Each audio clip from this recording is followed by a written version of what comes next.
अमेरिकी राष्ट्रपति Donald Trump ने पीएम मोदी को 75वें जन्मदिन की बधाई काफी गर्मजोशी के साथ दी थी। ट्रंप ने जिस तरह से पीएम मोदी को फोन किया और बधाई दी, उससे ऐसा लग रहा था कि भारत और अमेरिका के रिश्तों में अब सुधार आएगा।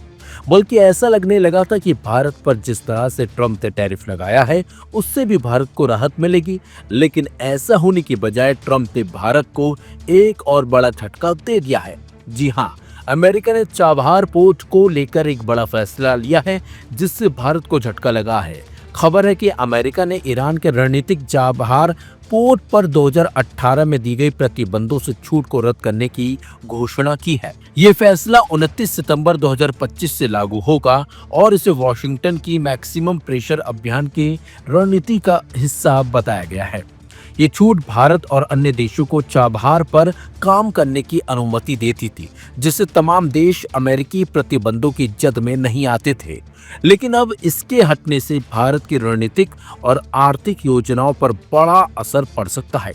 साल 2003 में भारत ने चाबहार बंदरगाह के विकास का प्रस्ताव दिया था, ताकि भारतीय वस्तुओं को international north south transport corridor परियोजना से पाकिस्तान को दरकिनार करते हुए अफगानिस्तान और मध्य एशिया तक माल पहुंचाया जा सके। बंदरगाह का संचालन इंडिया पोर्ट्स ग्लोबल लिमिटेड करता है, जबकि इसका स्वामित्व ईरान के पोर्ट्स एंड मैरीटाइम ऑर्गेनाइजेशन के पास है।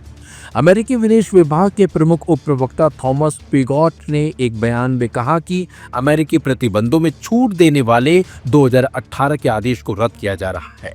यह कदम ईरान शासन को अलग थलग करने के लिए अधिकतम दबाव डालने की राष्ट्रपति डोनाल्ड ट्रंप की नीति के अनुरूप है। इसके साथ साथ पिगॉट ने कहा कि अमेरिकी विदेश मंत्री ने अफगानिस्तान पुनर्निर्माण मदद एवं आर्थिक विकास के लिए ईरान स्वतंत्रता एवं परमाणु प्रसार रोधी अधिनियम के तहत 2018 में जारी प्रतिबंध छूट को रद्द कर दिया है। यह आदेश 29 सितंबर 2025 से प्रभावी हो जाएगा। प्रतिबंध के प्रभावी हो जाने के बाद चाबहार बंदरगाह का संचालन करने वाले या संबंधित गतिविधियों में शामिल लोग प्रतिबंधों के दायरे में आ सकते हैं। अमेरिकी प्रशासन के इस निर्णय से भारत भी प्रभावित होगा, क्योंकि वो ओमान की खाड़ी में स्थित चाबहार बंदरगाह पर एक टर्मिनल के विकास से जुड़ा हुआ है। भारत रणनीतिक रूप से अहम चाबहार बंदरगाह पर एक टर्मिनल के विकास में जुटा है। अमेरिकी सरकार के फैसले से भारत प्रभावित होगा, क्योंकि वह ओमान की खाड़ी पर स्थित चाबहार बंदरगाह के एक टर्मिनल के विकास में शामिल है।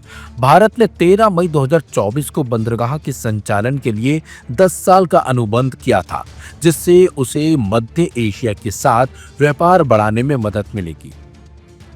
भारत ने चाबहार बंदरगाह का इस्तेमाल 2023 में अफगानिस्तान को 20,000 टन गेहूं भेजने के लिए किया था। साल 2021 में ईरान को पर्यावरण अनुकूल कीटनाशक भेजने में किया था। 10 साल का समय वाला ये द्विपक्षीय समझौता इंडियन पोर्ट्स ग्लोबल लिमिटेड और पीएमओ ईरान के बीच शाहिद बहेशेती टर्मिनल के संचालन के लिए हुआ, जो चाबहार पोर्ट विकास परियोजना का हिस्सा है। विदेश मंत्रालय ने 2024-25 के लिए चाबहार बंदरगाह के लिए 100 करोड़ रुपए आवंटित किए हैं। ये ईरान के साथ संपर्क परियोजनाओं को दर्शाता है। चाबहार न केवल भारत के सबसे नजदीकी ईरानी बंदरगाह है, बल्कि समुद्री दृष्टिकोण से भी एक उत्कृष्ट बंदरगाह है। मई 2015 में बंदरगाह के विकास के लिए एमओयू पर हस्ताक्षर हुआ और 23 मई 2016 को प्रधानमंत्री नरेंद्र मोदी की ईरान यात्रा के दौरान इस पर हस्ताक्षर हुआ था।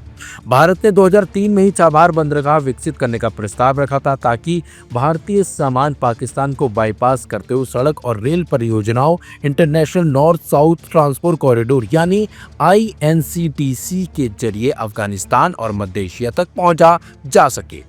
INCTC 7,200 किलोमीटर लंबी मल्टी मोड ट्रांसपोर्ट परियोजना है, जिसका मकसद Bharat, Iran, Afghanistan, Armenia, Azerbaijan, रूस, मध्य एशिया और यूरोप के बीच माल ढुलाई को आसान बनाता है। ईरान के परमाणु कार्यक्रम पर अमेरिकी प्रतिबंधों की वजह से बंदरगाह का विकास धीमा हो गया था। लेकिन अब जिस तरह से अमेरिका ने ये रोक लगाई है, उससे भारत को काफी बड़ा झटका लगा है और माना जा रहा है कि भारत को उससे काफी नुकसान भी हो सकता है, क्योंकि भारत ने इस परियोजना में करोड़ों रुपए लगा रखे हैं। और ऐसे में अगर ये बात अमेरिका नहीं मान पाता है भारत के समझाने पे, तो भारत को करोड़ों का नुकसान इस परियोजना को लेकर हो जाता है।